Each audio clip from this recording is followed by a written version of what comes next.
Hey guys, Beamer here and say, well,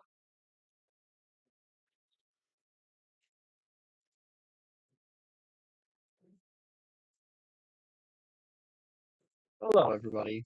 I have no idea if this is working properly or not. I can't tell if this is making my audio crisp or not. It doesn't matter. Anyways, hey guys, Beamer here and say, welcome everyone to a video that was supposed to come out 3 months ago. Yeah, this video was supposed to come out on my birthday, and then I forgot, and then I just never made it. But now it's actually is now a good opportunity. To celebrate my 100th episode here on the channel, I decided I'm going to do something very special for you guys. I will be reading my creative story for you guys right here, right now. The prologue, chapters 1, 2, 3, and a sneak peek at chapter 4. If you guys are excited, please make sure you hit the like button and subscribe. Lets me know you guys enjoy what I'm doing. This is going to be a really fun video. Very different from what I'm usually doing because I usually do gameplay videos. And this is me just reading to you guys my story. Now, I will say this in advance. I will be doing character voices. Keep that in mind. So if you see my tone of voice change, you know that's a different character all like just yeah. Yeah, this is gonna be quite a long episode because I've actually no idea how long this is actually gonna take. It might take 40 minutes, it might take an hour. Who knows? I don't know. Regardless, I hope you guys do enjoy this, and I'll see you guys all at the end of the episode because I'm gonna cut away and record each chapter individually. And yeah, I hope you guys enjoy the video regardless. Let's go. Let's begin with Prologue. The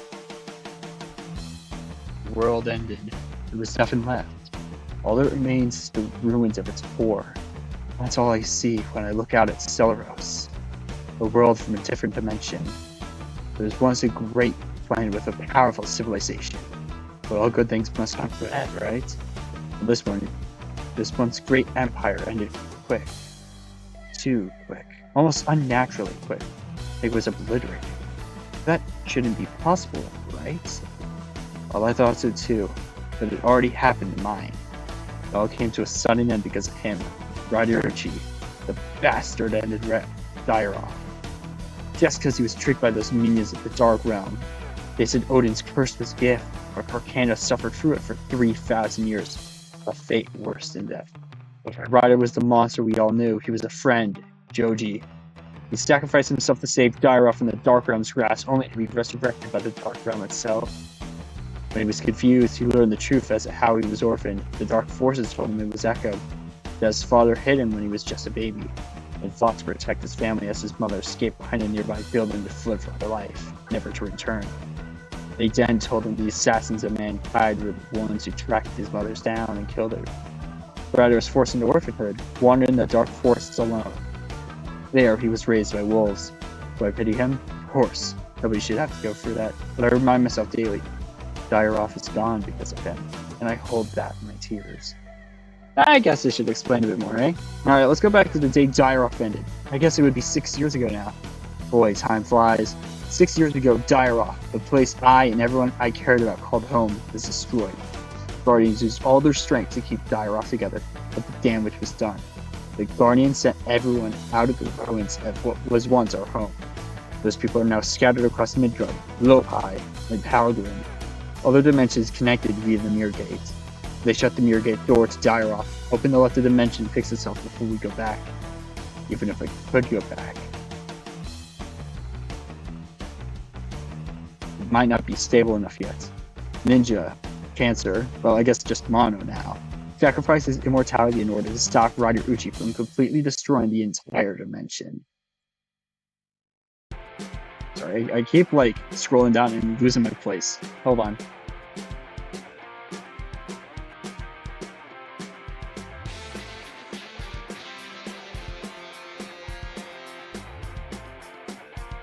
Did I skip the line? I might have skipped the line. Oh well. You guys are also reading along with me, so if I skip a line, you guys probably know where it is. Where is it? Oh yeah. Mono, sacrifice now. Mono. Even if I could go back, it might not be stable enough yet. Ninja/Cancer. Well, I guess just Mono now. Sacrifice his immortality in order to stop Rider Uchi from completely destroying the entire dimension. Everyone from that dimension was grateful for him, sacrificing his immortality to save them. And the people who praised him didn't know his right arm was completely demolished by sacrificing his immortality from the all-ability attack, the strongest magic attack in Dialogue. How badly he was bleeding? Sorka, or I guess Taiji now. Keep forgetting to change their names. What was I saying again? Oh yeah, his arm was completely destroyed. Me and Taiji thought he was dead. I was already preparing myself mentally for that truth. Having stared death in the eyes so many times, I was sure it was his time. But I guess not. He's still here. He is right behind me, isn't he? Gosh. Wow, okay, jeez. Yeah, anyways, back on topic. Lucia was able to heal him with a potion of healing she found in some of the ruins nearby while Sophie was trying to get the blood to stop. It was a lot of blood. And Mono's surprised he didn't need a blood transfusion. After Mono got back to his feet a little weak and dazed and weak, geez, my gosh, I was immediately ushered towards the mirror gate to begin training to be the next guardian. I managed to get the words out before I was finally shoved for the, "Oh, I'm the dramatic one?" critics. But I guess I was a bit dramatic. I did say goodbye, of course. I then tried to shake Mono's hand. Yes, the one that was missing. Honest mistake on my part, I swear. Leafo stays behind as I join Lucia and Sophie as I meet my fellow brothers and sisters at the mirror gate. Let's say they are vastly different from what I thought they would be. Most of them are kind-hearted people with good senses of humor. Most of them. Unlike that cold-hearted Talsteros. I totally butchered that. My friend came up with the name. It's very odd, and I don't know how to pronounce it properly, so I blame him. He was framed by his son for various war crimes, among other things. From what I've been told, we don't dare mention his son, the word son, or even the name Samuel. Poor guy. I feel like I'm forgetting something. Ah, yes. You want to hear about the war against Shark and Beautiful Crimson next? No. Ouch. Fine, I'll save that story for another day. That's way too complicated anyways. I swear there's like 12 books about this over on Crazy's Wattpad. I'll leave a link to his Wattpad in the description so you guys could read it. Because there are so many books about this story, about Beautiful Crimson, the war against Shark. It's nuts. This is a spin-off of that, if you guys are wondering why I'm talking about it. Then it was, you want the short version? I'm done hearing your stories right now, Dad. Double ouch. My daughter is a feisty one. So I told her anyways. She loved it when I told her about how she's behind me now. Smack. And yeah, I deserve that. But now that it's all done, I guess I should stop living in the past, right? I mean, it was cool and all, but come on. Nobody wants to hear a washed up soldier and a guardian talk about having sex with a... Nope, shut it. Oh man. Blame Aisha for my horrible sense of humor. That wasn't a joke, was it? No, it wasn't. But that was a long time ago. She literally flew back to being with the angels. Wait, you mean the one who taught you? Yes, her! It was the one-time thing! I haven't really seen her since. Except in my dreams. Sometimes. You are so weird. I know. Why do you think I adopted you? Because you took pity? Reminds me of a situation I was in when I was younger. Why exactly did you? Well, truth be told, it's because... Redacted. I hate you sometimes. Are all teenagers like this? No. Just ones who have bad parents or other reasons. I hope it's the latter. It's not. Tragic. I guess we're done talking for now? Yep. Of course we are. Well, can we talk later then? So for you, talk to me. Silence again.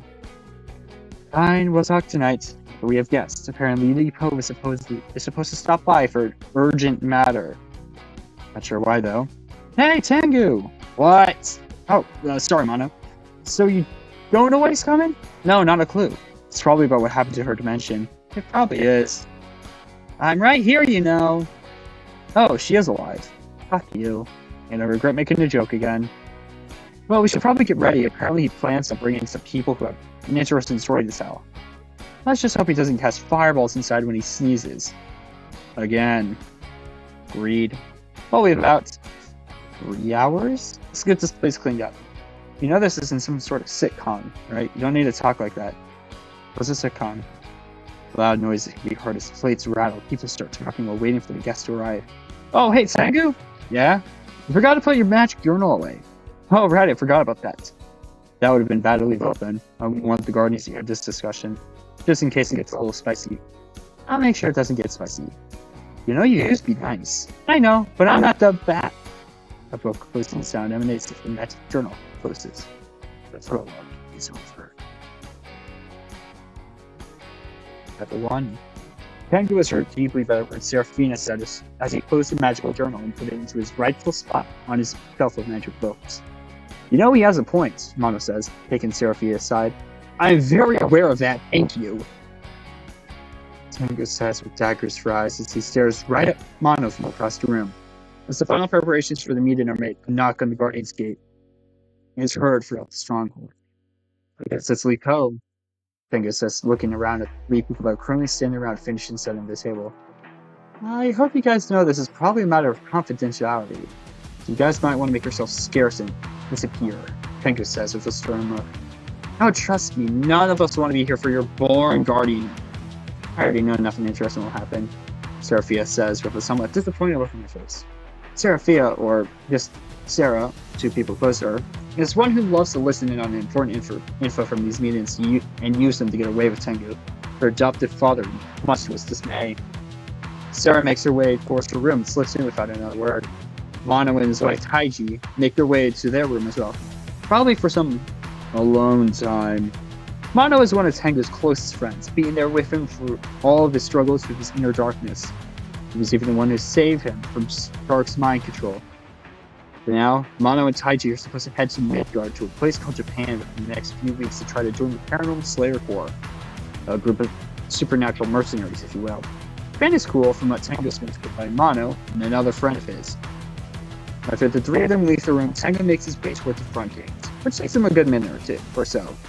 Looking out through the side hatch on the gate, a small group of faces Tengu recognizes stand idly by. The first and most obvious of them is Lee Po, a tall and imposing figure with a very recognizable fashion sense. But never shows his full face, as it's always hidden by his cloak. The only thing really visible is his upper face. To his left is a face Tengu recognized from his trip to Midgard. Kolmo, a timid man with vast knowledge. Even though he's younger than Tengu, he knows a lot about the Neargate and its history. He also acts as a great tour guide within Midgard. To Lee Po's right stands a woman that he knows as Elia, a dragon koi hybrid from Dairoth and Shark's East. Tengu had a solid relationship with her until Dairoth was destroyed and he was ushered into the Guardians. Now they're nothing more than old friends. Elia is a very skilled musician, and also quite the skilled fighter in the siren arts.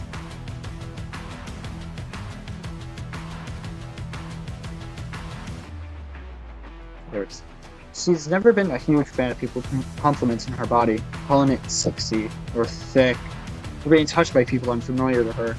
You wouldn't want to get on her bad side. Her black, white, and orange mixed hair, along with her pure black ear fins and tail, are very recognizable.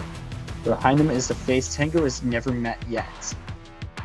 A tall man, even taller than Lee Po, wearing a beige suit with deep red accents and a pure white cloak with a giant battle axe strapped to his back. Tengu opens the gates to let the four of them in. Well, hello, Lee Po. It seems you have brought guests. Please come in, all of you, Tengu says as he beckons them to enter. After he says this, the three guests with Lee Po go in first, and Lee Po hangs back just because he knows Tengu has a question for him. Let me guess. You were wondering why I brought all these people with me, am I correct? Lee Po says without even looking at Tengu. Yeah, Tengu says as he moves towards Lee Po to whisper into his ear. Well, this was a secret meeting between the two of us. Was I wrong? No, you were correct. This was supposed to be just the two of us, Lee Po says as the three he arrived with enter the stronghold, and Mono, Taiji, and Sarah all leave their rooms to greet their new guests, not knowing this meeting will be more public than they thought it would be. So what changed? The rest of the Guardians for this meeting to be hidden an audience? Tengu asked confusingly. It's more complicated than that. And honestly, more dangerous than that.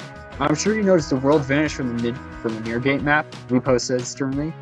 So this is about that. Then why aren't we talking to the whole group? Tengu asked. We are. We're getting a mission briefing in about 5 minutes, since this will be your first mission as an official Guardian. Are you ready? Lee Po asked. I see. So that's what this is about. Yeah, I think I'm ready. Just a little nervous, that's all. Tengu says kind of nervously. Just remember your training and you'll be fine, Lipo says as he enters the stronghold. Oh, right. And so, do you know what the mission is about? Tengu questions as he trails behind Lipo. Not exactly, but it does have a bunch of recon involved. It's why a team is being formed. Lipo says as the two of them re-enter the main chamber, but the rest of them are... Oh my gosh. Where the rest of them are just hanging out socializing. Taiji and Mono are talking to Coleman. Yeah! I sneeze. Ignore that.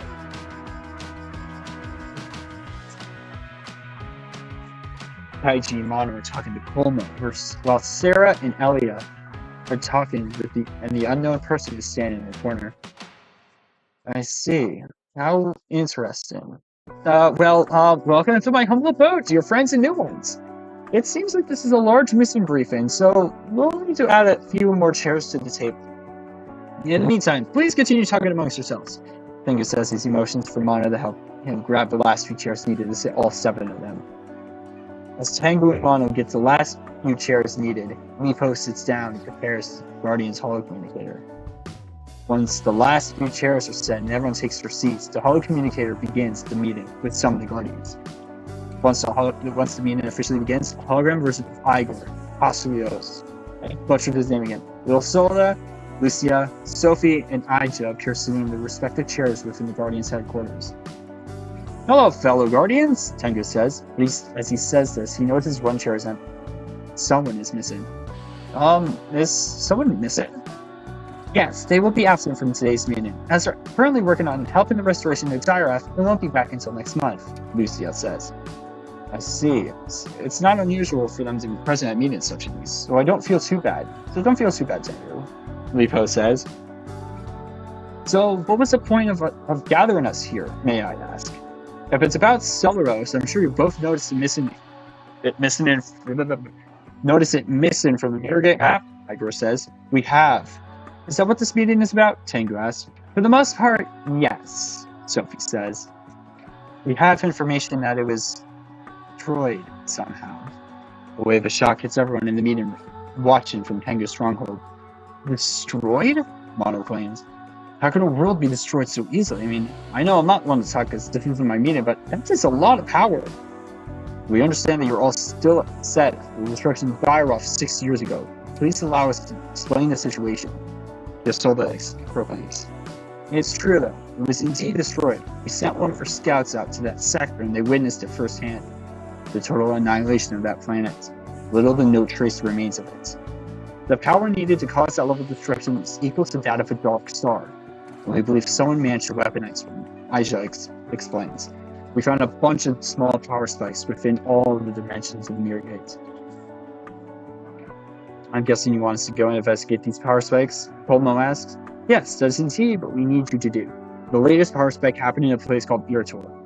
It's a city located within Palgrin, proclaimed Toskros. Can we get an idea of what we're looking for? Asked Taiji. Just in case we don't exactly know what we're looking for. Oh, you'll know you're in the right spot once you see this power spike in action, Igor said with a tone none of the Guardians have ever heard from him. Those power spots are dangerous. We don't know what could be in them or what's causing them, proclaimed Lucia. I see. We'll make sure we're on high alerts. We won't want anyone to get hurt, Tengu said kind of mockingly towards Mono. Fuck off, Tengu, Mono said, clearly annoyed. Your mission is to begin soon. Good luck, Igor said confidently. A gateway will open in the gateway room for you all to enter that will land you about 10 miles away from the power spike, said Aija calmly. We wish you the best of luck, Yosalda says. May the many gods watch over you all, Sophie says while praying. May your skills be enough to see you all through this mission, Igor says boldly. May the Mirror Gate protect you all, the Guardians say in unison, as the transmission comes to an end. Once the meeting came to a close, everyone started making their way towards the gateway room, just down the stairs from the main room. Once the group got to the staircase, the tall opposing man approached Tengu. I'm sorry I didn't introduce myself sooner, but I knew of the meeting, and I knew it would be distracting, he says, apologizing. No, I completely understand. Now then, what is your name? Tengu asked. My name is Sukaru, and I'm a captain of the Knights of Vethia. Vethra. Tokaro says proudly. Interesting. And I'm guessing your axe is your main weapon? Tengu wonders. Yes, but not really. See, I actually know how to use some magic, and I do use it often, Tokaro says. How interesting. Now I want to see what this magic is, Kolmo says, interjecting herself into the conversation. Oh, sorry, I did it again, didn't I? Bad habits died hard, I guess. Nah, you're fine, Tokaro says as he grabs Kolmo and gives his head a rub. People do that to me all the time, so I'm used to it by now. Oh, I see. Could you not, please? Kolmo says as he tries to escape Tokaro's grasp. Oh, sorry about that. You just remind me of my younger brother. I guess I couldn't help myself. Tokaro says, apologizing. Just as he finishes apologizing, the gateway opens up as the group reaches the bottom of the staircase. I guess it's time for our investigation to begin. I think sticking together once we get there will be in our best interest, Elias says calmly. Mostly because we don't know what to expect. But that's not how things... Oh, I got you. That's not how I do things, but I guess I could deal with it. Well, Li Po says begrudgingly. Is everybody ready? Tengu asks as he turns around towards the group. Everyone either nods or says that they're ready, depending on the person. Everyone except for Taiji. Mano, I think it would be unwise if we're taking this side mission before we make it to Midgard, Taiji says worriedly. Mainly because the last time she went on a mission with Mano and Tengu, Mano had to get stitches along his left leg from sneak attack from some rogues. Taiji, there's a lot more of us. Nobody will be able to get a jump on us, Mano says to calm her down. I guess you're right. And I love you, Taiji says now that she's calm. And I love you too, Mano says in response. Sarah makes a gagging expression as the two of them kiss. And then Taiji shoves Mano into the gateway, sending him on his way towards the recon spot. Everyone got a good laugh because nobody was expecting that to come from someone usually so serious. After all the laughing came to an end, everyone else followed through the gateway. As the gateway transported them from Tengu Stronghold to the recon spot, 10 miles east of Yurator, they saw Mano with dirt on his face and clothes. Really? Mano says, wiping the dirt off his clothes. Oh, come on, it was kind of funny, Taiji says, still laughing a little. I've got a quotation mark there. And that screwed everything up. Now what? As Taiji finishes laughing at Mano as he finishes wiping the dirt from his jacket, Tengu smells something that puts his whole body into danger mode. Smoke. And that's the end of chapter 1. 2. Once everyone had gotten their footing back after being transported, a sense of dread fell over Tengu. I have a bad feeling about this. Something feels off, Tengu says tensely. How? We were transported just fine, and this matches the location of the recon spot, Sarah says concerningly. As Tengu starts looking around frantically, his fear soon realized. As they see tons of black smoke fill the air in the direction of the Yurator. That's why, he says, pointing towards the darkened sky. Come on, guys, there's no time to lose. We have to save as many civilians as we can. As he says this, a vehicle gets transported about 20 feet away from the group.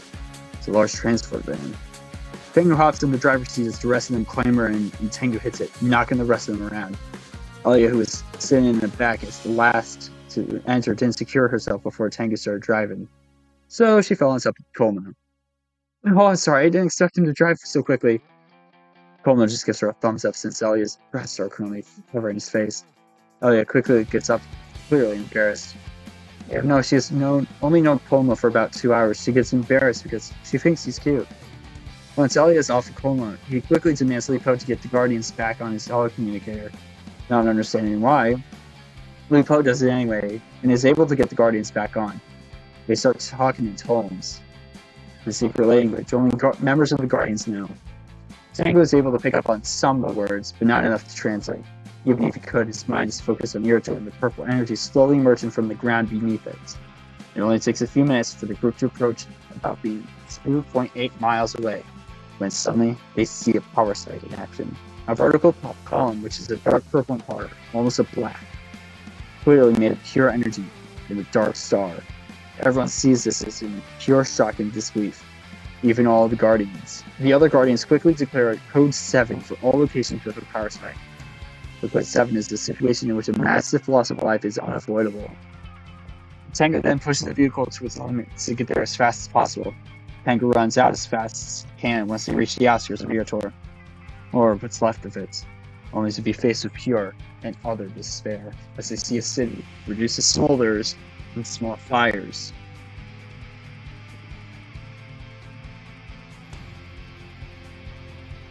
With very very little signs of life. As everyone else climbs out to get a good look at the damage, Repo is still talking to the rest of the Guardians in tones, but much more frantically. Oh my god, Sarah says with a look of both fear and familiarity as she falls to her knees as images of 6 years ago flash in her mind. People are heard screaming faintly as purple fires burn in the once prosperous city of Lumino Valley to the ground. Soldiers in dark cloaks shooting innocents trying to flee. Young girls seen crying, while walking the streets in the opposite direction of the crowd of people evacuating. Crying out for her family, her tears go unheard. As the young girl reaches a class building, a couple is seen under the rubble, crushed and seared and scarred by the flames. The young girl sees this and completely breaks down. This time her tears are heard by one friend of her parents, as the woman quickly rushes over and scoops up the young girl. The cloaked soldiers try shooting at them, only to miss, piercing down both of their faces. The woman tries her best to confront the girl to no avail. As they run further away from the town, words could finally be heard. "I'm so sorry they couldn't make it, Sarah," the woman said. "And let me die with them!" And young Sarah Pia screams out. Screams? What the heck doesn't work? Screams out. I can't let you do that!" The woman's voice breaking as the words come out. People could be heard screaming, begging for their lives. They would be silenced by the sound of gunfire. "This won't let me go!" Young Sarah says while trying to break out of her arms. Just in that moment, a vertical column of dark energy burst in the ground. As a crowd of survivors stared in disbelief, the city they once called home existed no more. At the base of the ruins of the once prosperous city, two cloaked figures talk amongst themselves, then quickly disappear for a wormhole. "We caused this," some townspeople heard him saying. "Sarah, it's okay, we're safe now," Skull says. "Sarah, you need to be strong for them. Sarah, snap out of it, Sarah!" Miss Cole's voice fades and Tengu's voice booms in her face to snap her back to reality as visible tears still linger on her face. "Cloaks." Sarah's voice breaks while the words come out of her mouth. "What did she say?" Pomo asks. "Something about some cloak or something," Tuparu says in response. "Cloaks. Where are the people in the cloaks?" Sarah's voice is still breaking from the tear. "People in cloaks?" Ollie says, while trying to control her breathing, referring to the people she saw 6 years ago, that her whole world completely obliterated. Tengu says, still trying to reassure Sarah, "Hey, breathe." Sarah takes a bunch of deep breaths, still very clearly shaken up. "I had one of the Guardian Recon scouts do a full bioscan of the area," Lipa states. The scan only showed 7 active signs of life, most of them on the other side of the city. The other 3 were in the middle, moving slowly, and most likely survivors. There was one sign of life on the northern part of the There was one sign of life on the northern part inside a glass tower. The sign vanished without a trace. "I'm guessing that's not normal," Mono exclaims while surveying the ruins. "That would be correct. Signs usually fade, they don't suddenly vanish," Nico responds. "So I believe that one sign was one of those cloaked figures?" Pomo asks Lipo. "It would be a reason to believe so," Lipo responds. Lipo is explaining as Sarah slowly starts getting up and starts walking towards ruins. "We have to help them," Sarah says weakly, still shaken up from the trauma. "Well, I think that would be in our best interest, right?" He asks Tengu and Lipo. "Really? Shall we?" Tengu asks Lipo. "First of all, don't ever call me that again. And secondly, we will need to secure the area for the Guardians. So yes, looking at helping the survivors is in the best interest," Lipo responds. "Alright, that's all I needed to hear," Tuparu shouts as he rushes in towards the ruined city. "Tuparu, wait!" And he's already got in. Pomo says mildly disappointed. Tuparu didn't wait for the group. "What's next? Is he going to shout some random name or words like Leroy Jenkins?" Pomo now says slightly annoyed. "Like who?" Tengu asks, confused at the reference. He clearly does not understand. "Leroy, forget it. There's no time to lose." Kolma says as he charges in after Takaru. At this point, everyone is heading to the ruined city to search for the survivors. In the outskirts, Tengu is hesitant. Something still feels off. Tengu says concernedly, "Don't be so tense. We'll be fine. There's a lot of us here who are very skilled, including you." Included. My gosh. Elia says, trying to reassure him. "Yeah, I really hope you're right," Tengu says calmly. After he says this, Tengu and Elia rush into the city after the rest of the group.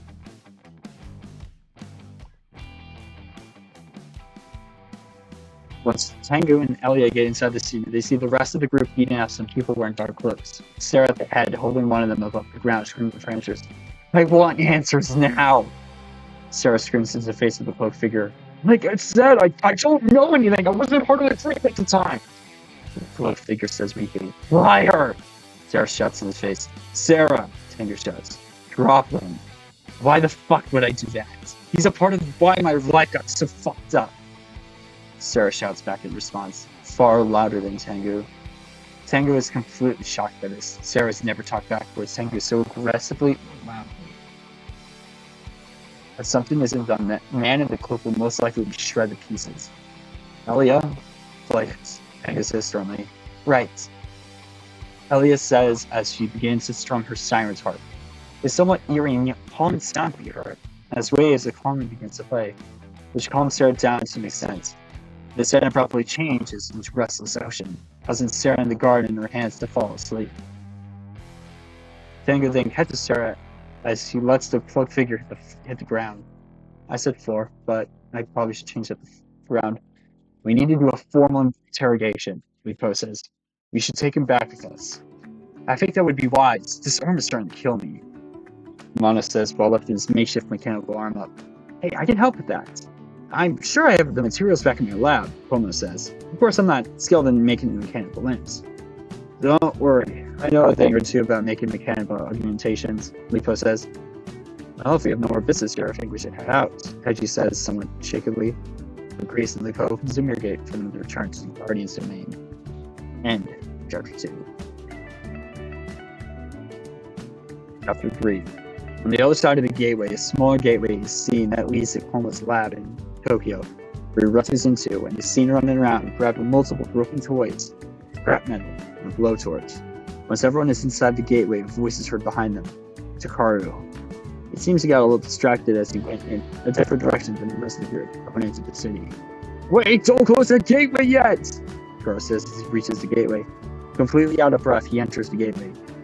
"What took you so long?" Tengu asks, while dragging the knocked out cloaked figure. I took a wrong turn. I also wanted to cut these." He's about to breath. Takaru says, trying to slow his breathing. As he says this, he reaches for something in his back pouch pocket. Some pieces of rubble. In the chaos, it seemed that nobody even bothered to grab any for evidence. "Well, that was smart of you. I need to put her down now. She's heavier than she looks," Elia says, struggling to keep Sarah from slipping out of her arms. "Maybe it's because she weighs like 145 pounds, Tengu says somewhat mockingly. Tengu immediately got death stares from both Elia and Taiji.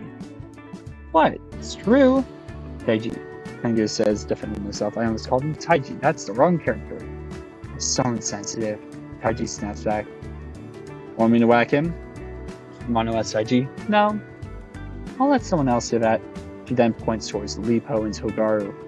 His arms are both crossed, staring back towards Tengu with anger in their eyes. "Tengu?" Lipo says sternly, with a hint of rage.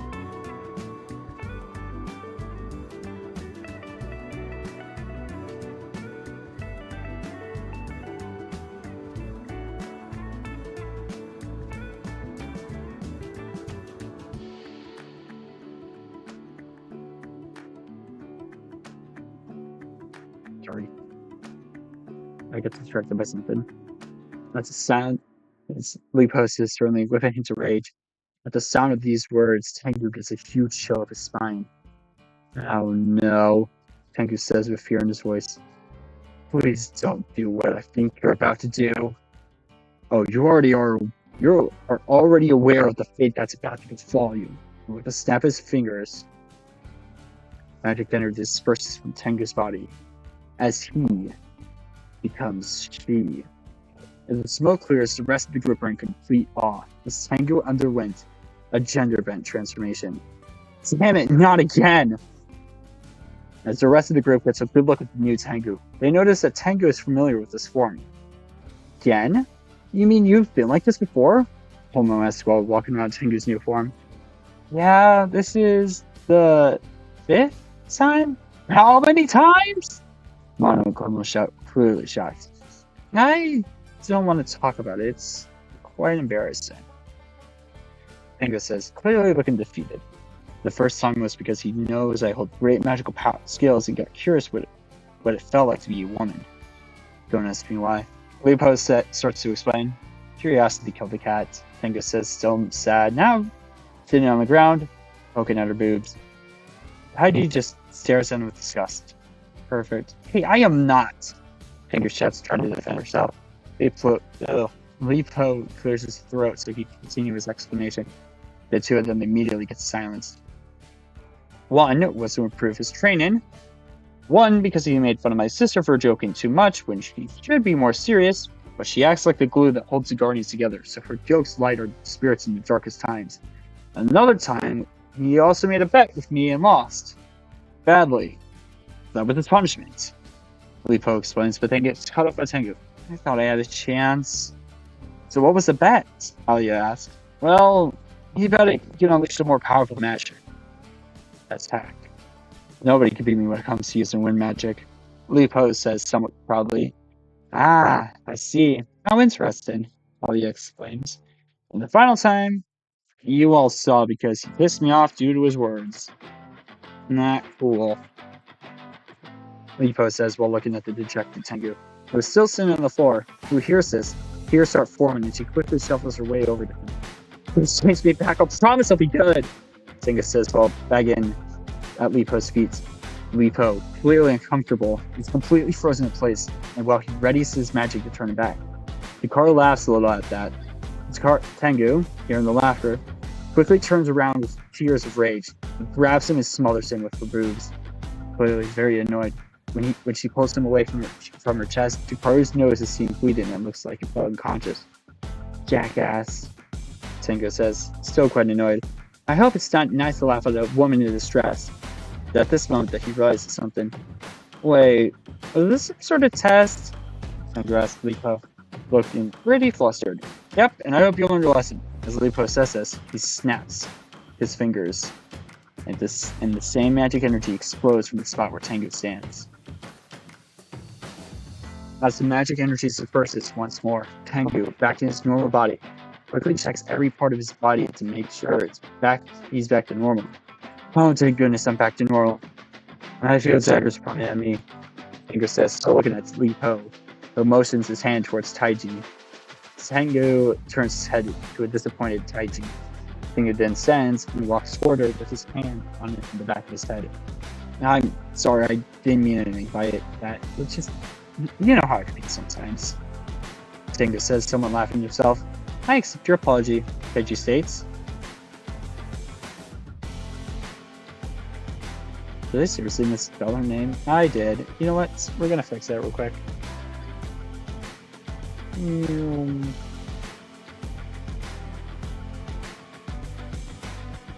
There we go.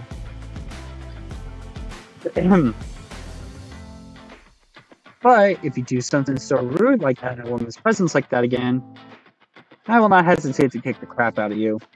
Oh, trust me, it won't happen again. Tengu says shakily. The last time he did something to piss Taiji off, she broke both of his arms with a single kick.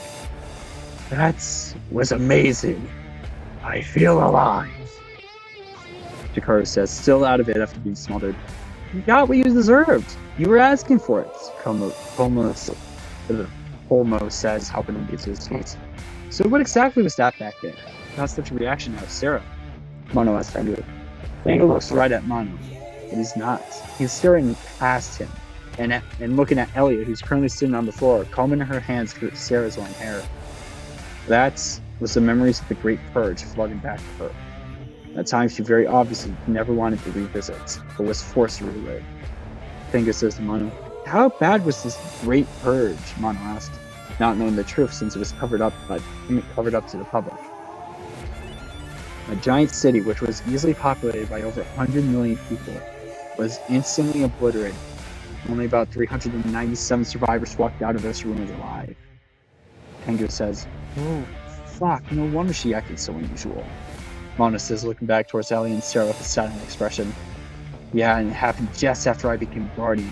I was there on the scene helping to evacuate the survivors, including Sarah." As Tengu says this, he slowly makes his way towards Elia and Sarah. "How is she doing now, Elia?" Tengu asks his friend. "She's almost out of being unconscious." "You better chain up that cloak figure before he gets away," Elia says, comforting the girl who's still resting against her thighs. "Your thighs are like perfect pillows for her." After Tengu says this, Elia looks up and embarrassed, having her face turn bright red. His face also turns red. "I'm gonna go help tie him up now." Tengu begins to shuffle his way over to help Lipo tie up the cloaked figure. Elia still has Sarah resting against her thighs, so she decides to squeeze the other one. It's really soft like Tengu was hinted, and she gets more embarrassed. "Let's get him into interrogation now before he wakes up and vanishes," Lipo says to the other guys. "Right!" All the other guys say back in response. As Lipo is about to grab the unconscious cloaked figure, he stops. He recognizes the man they captured. It's one of the scouts the Guardians sent to one of the power spikes. "I don't believe this. Seraphia somehow managed to pick up the one guy we had monitoring the power spikes. Akua, what have you gotten yourself into this time?" The interrogation room is small and dark. The only source of light. The source of light comes from a candle hanging from the ceiling inside a steel cage. Makua's cloak rests on a small hook on the wall, behind Lipo. Lipo had the group not chained down, and leaves the interrogation to him. "Makua will wake up," Lipo says as he uses his wind magic to guide the smoke from the candle into his spy's nose. The first sniff of it, Makua sneezes to wake up. "Ah, what the hell? I was oh. Hi, Lee. What's happening? Wait, what's going on?" Makua says, still somewhat dazed, after being knocked unconscious. "I think you have some explaining to do, seeing as you were wearing a cloak of a shadow organization that appeared to be in the room of the power spike," Lipo said coldly, almost accusingly. "Well, after you left me at the power spike at Diat, I still how to pronounce it, and I decided to come up with that name. I've been observing them very closely, but none of them ever activated. I recorded the readings for weeks for only slight changes. But one day, when I was doing my business, those men in cloaks approached me. They knew I was a researcher. How? I don't know." Makua begins to explain. Lipo looks curious, but it's honestly hard to tell because his mask is covering the lower half of his face. "Did you tell them anything?" "What else did they say?" Lipo asked his researcher. "Well, they also were studying the power spikes," they said. "There's a lot of potential with these power spikes. We could use them to power many things, from everyday machines to small weapons instead of ammo." I then responded back with, "I haven't heard of any energy crisis in any energy crisis in any of the worlds with any of the worlds within the mirror gate." Of course, as soon as they said that, they got incredibly curious as to what I do. Makua said this while shifting his seat. So what did you say?" "You know you can't say that you're associated with the Guardians," Lipo says, starting to get nervous. "No, I didn't say anything like that. All I said was, well, I'm kind of like a search tracker. I just kind of enjoy doing this kind of thing." They thought that was interesting and offered me more equipment in exchange for helping me understand how the power spikes occur. At first I declined, but they then offered me 100,000 vials, and that could really help me the next time any of us stop by Zypros. Makua said, a little embarrassed, since he accepted a bribe. "Makua." Lipo begins as he puts his hand to his face. "I'll deal with you accepting a bribe later. What else does this organization do?" Makua begins to clear his throat. Sure, well, after I accepted your offer, they gave me the cloak that is now hanging on the wall behind you. And we went to some of the power spikes, but nothing happened. Most of them seemed happy that nothing was happening, almost as they knew something. I then asked them, and the leader of our little group, a woman called Clove, Said, oh, it's nothing, just some of them were making bets whenever we go to a power spike. Almost all of them make bets about if something will happen or not. I then asked them if they've ever seen anything happen, and both said, well, the most activity we have ever seen was just a power spike shaking the ground a bit. Nothing more than that, but it did cause a little bit of damage to the buildings within it. Unfortunately, one of our researchers was exploring one of the buildings when it happened, and some rubble fell on him. Poor guy. It took us about 3 hours to get him out of the rubble. Though he broke a couple of bones, he should be fine in a few more weeks. I asked her when this happened, and she said about 3 months ago. Trigos. Lipo looks concerned since everything Makua said so far has been true so far. Power spike shook the ground around the city on Trigos, injuring a man 3 months ago. What about the last time? Lipo asked. Oh, right. We were gathering information at power spike in Trigos again, due to the location seeming unstable. Then a gateway opened. I thought it was one of the guardians coming to relieve me on my duty, but then 3 more cloaked figures stepped out of it and said, they all kept their hoods down. One clearly more important than the others, since its cloak was adorned with black roses, and a few Rosalina roses woven into the hood. Everyone in the circuit group froze and immediately fell to one knee. It was clearly the leader of them. Makua was explaining as Lipo puts his hand up, signaling him to pause. You said he had Rosalina roses? That's an incredibly rare rose, only found in the silver peaks within Thrapia. But Trigolos is an Algrid.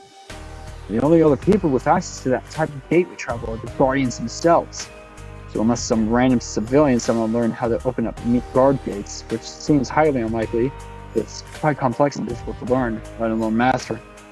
Only one scenario I can imagine. There's a traitor amongst Guardians. End of chapter 3. Before we begin this chapter 4 reading, I just want to say thank you guys so much for watching this video, and I hope you guys did enjoy me reading this.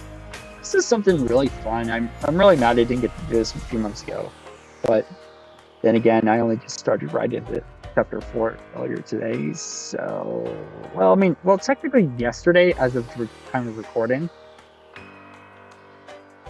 At the time of posting this video, it would be yesterday. Regardless, I hope you guys enjoy this sneak peek into chapter 4. And yeah, chapter 4. Lipo begins to quickly pace around the room outside the interrogation room, very clearly stressed out of his mind. Tengu sits on a ledge nearby, watching his friend pacing. Everyone else is talking amongst themselves, wondering what transpired in Makua's interrogation. Tengu is the one who breaks the silence. I've never seen you pace around so frantically before, Lee. Something is really bothering you, so what is it? Tengu asks. Lipo just stares at him with sorrow and fear. That bad, huh? There's no need to get the others involved with whatever might transpire. Let's go to my chamber, Tengu says as he begins to leave Lipo with him. In Tengu's chamber, which is a smaller version of his fortress. As soon as both of them enter, they realize Mono was in there waiting for them. I figured this is where you would go to talk in private, Mono says with his arms crossed leaning against the wall. Mono, what the heck are you doing here? Tengu explains. Lipo seems fine with Mono being here. It's fine, Tengu. You can hear it. Fine. Alright, Lee. What are you still worried about? Tengu ponders. Very well. This conversation needs to stay in this room only. Can't start a panic. But Makua told me a man in a big dark cloak adorned with Rosalina roses is the leader of the Sky organization that recruited him. And that he might be able to use guard gates to be the mirror gates. If your traitor is one of the Guardians. As Lipo continues to speak, Tengu and Habano's jaws drop. Never has a traitor been a member of the Guardians in the multiple millennia it's been around. Tengu was the first to speak up. Do you have any idea about who might be? Lipo quickly responds back, no. Which is why I'm so afraid of what might happen. The 3 of us must find them and fast. If the Shadow Organization is planning something, we must begin our investigation now before we get cut off by knocking the door. Sorry to interrupt your meeting, but something bad happened and all the Guardians are attempting to make contact with you at once. The voice obviously belongs to Colmo, and as he shuffles away from the door, a sense of dread falls over the 3 of them. And that is the end of this preview. Thank you all for watching this video.